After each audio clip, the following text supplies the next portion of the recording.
Mba inbound. Nemba na nanyana. Yoshi ve neneto. Mzafa kwa gen ke bibilu don ishia.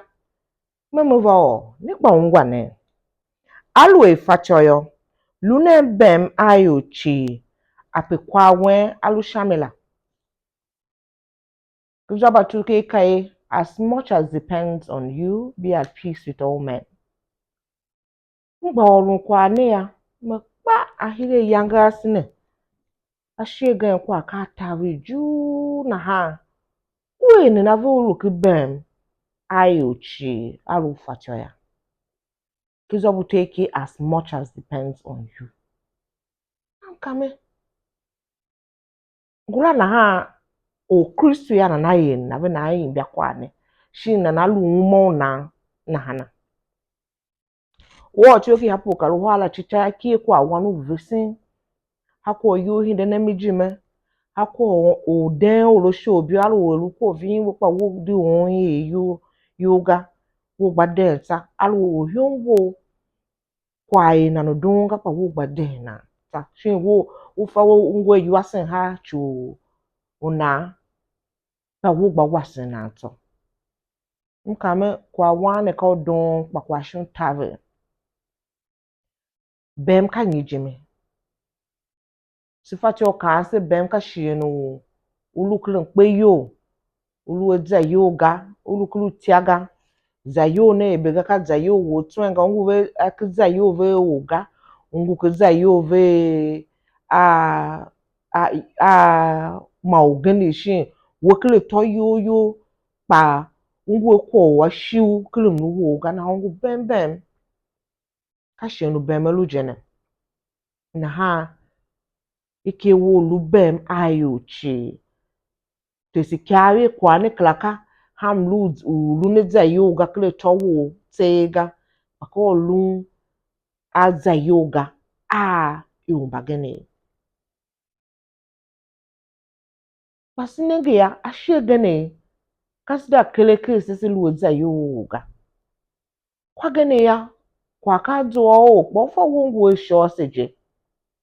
na we to shame we fa wongo esho ya kai ta we peshi ham lu nyama na wan be o kan we uda ke ben atu yi akọfọ uwe kwa udan yoga uwe kwa boga na alu uwe kwa boga aye na be shelu we je gba boda ke beme ma bibiro nge once kwa ovetin sese henu kere bem alu shi osisi fese ka sese kwa boga je pa bemu kere la ka kyavi wana anzaka Ethiopia trata virusha utankolo huala kai Zumu iron au adoteo kana bahyo mumba nane jekpa weluwe na dodo na ha mna jijime shenu sikebem hile to wesima yumba gani he shenu sisi he se bega sisi mba sho jekpa veo aondu unifacho naya bemu sulu kele ma sulu dodo la sifacho duanami kagbenda genu sifacho onege kwa olu la unifacho olu sem sushi majera olu na alu henis na nade silu bemve na angala jekpa aundu ne naya na hinde na ele vesi dodo isipa sulu vele shima se si ele na dido la atu bibiro vande kana vesi sesi de kembe kobo akoboga wo kaka mkulu mbaro mano chu kishapu karuhala jekpa kapu utu ame wasesi kelu hamba kobo ako dido kai gbinda geni sifacha okele bem isese lumba yemba on dijela aluti lama o hakwa o si sifacha zuana msushi ma o bemu sulu kele la ile on dijela chu ko ele o wa vi gama na nongunu wele ne we vi hia wala ka nongu don wega alu wo kwa veo shungu himakanta kwa zuo veo ma ufa we higene ba kibem gayo ke gbinda kwa la be adi zana za hemenga Kaude alu kwa bongo hile towo ve okpa ufate orun na ngaziga alu kwa zoa no weshia mo ne woka kwa igbepo wo kwa shamia ufate oyira o la bembe morun kwa la na kulenke bem bako vesin yo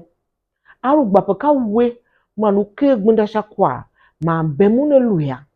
we fate ya ke bem kwa la alu peje ke akwa la peje ke bem alu shakwa la peje ke bemelu hile towo ma wangba shi to yo ma yo bagani kenkenje mate cho kisho tala ben view shinka shao ume shinka trata wa nieni aka vesi wone samba vuke numla yu uju akwa la mate cho kisho tala samba vuke numla yu ayila ve bam onu ba ondo hachu mbusoe zayolo de lunga na ha bemelu alu so zayolo ga ya wamba so wo bemelu chi na ha ka shima tavise alu fachoya alu ka we ma igbepo wo kwa be bemunelu hikwa ya zada wo kwa la kwa be alu zayongo hisombu ma ebega yo viso orun kwa shami ga po nengi wo ebega wo da la ma kwa ne bemelu ya zada la ma kwa la bemelu shachu onu gukana visi alu fachoya ulu bem ve hama ochi ulu ku bem ve hama ochi shi ogene ya kwa ne ka tave maka ko to move se ma anti ulu na ve shi mo le ntom ne a du kana na ge ma ta ha mnenge kwa ne ku ma wa shi ku mo ba yo magane pa kwa gane ya kwa ka zo o na soe na lu yuru geregete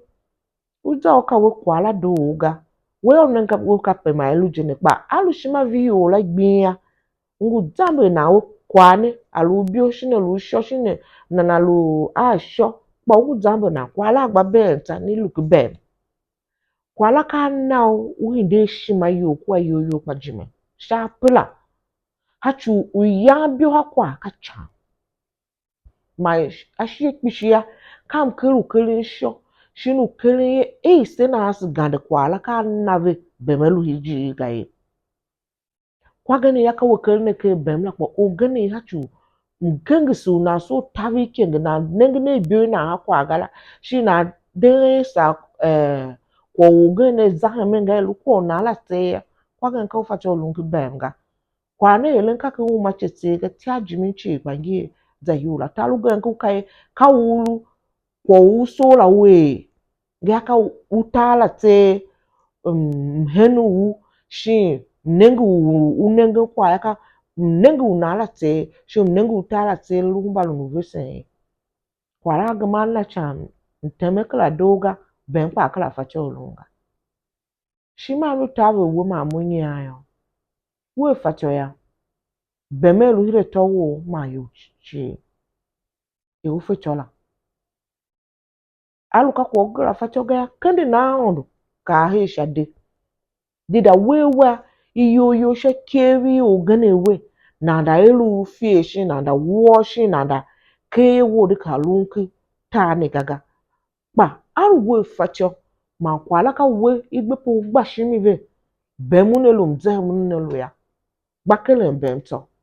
aondo unelu o vewe ukende ne wesha ahụ unelu vewe unawe msushima ahụ unelu vewe unaye mzehe menelu shakwala achushenu bemelu gayo mzehe men kwa fanche olunga mba ahụ olu ne bibiro msushima nguke pishi